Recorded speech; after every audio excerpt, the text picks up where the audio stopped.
अरे जहिया से देखनी हो करा के मनवा पागल बा।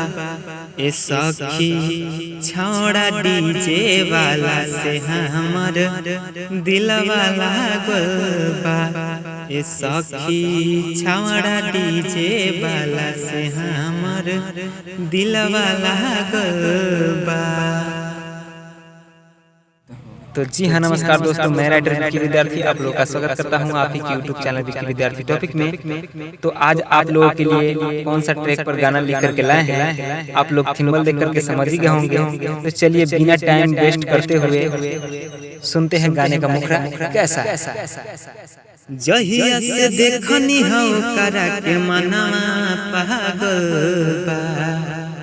अरे जहिया से देखनी हो करा के मनवा पागल बा।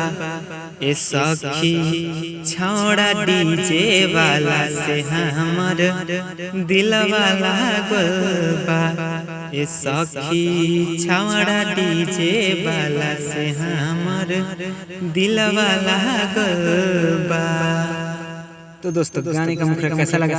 अगर अच्छा लगा है तो इस वीडियो को लाइक कर दीजिए और हमारे चैनल पे पहली बार आए तो चैनल को सब्सक्राइब भी कर ले, ताकि हर वीडियो का नोटिफिकेशन सबसे पहले आप तक पहुंचे और हमारे जो भी नया गाना आए वो आप सबसे पहले सुन सके। तो चलिए सुनते हैं गाने का फर्स्ट।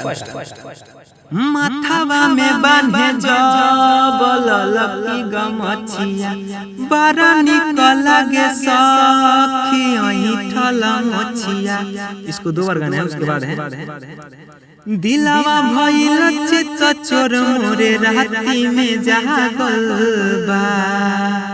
अरे दिलवा भइल चित चोर मोरे राती में जागल बा। ए सखी छौड़ा डीजे वाला से हमर दिलवा लागल बा। ए सखी छौड़ा डीजे वाला से हमर दिलवा लागल बा। हम के बोलाई के न हमर लिखल सा बोली बतियाई की कोरावा में कसल सा। उसके बाद इसको दो बार गाना है, उसके बाद है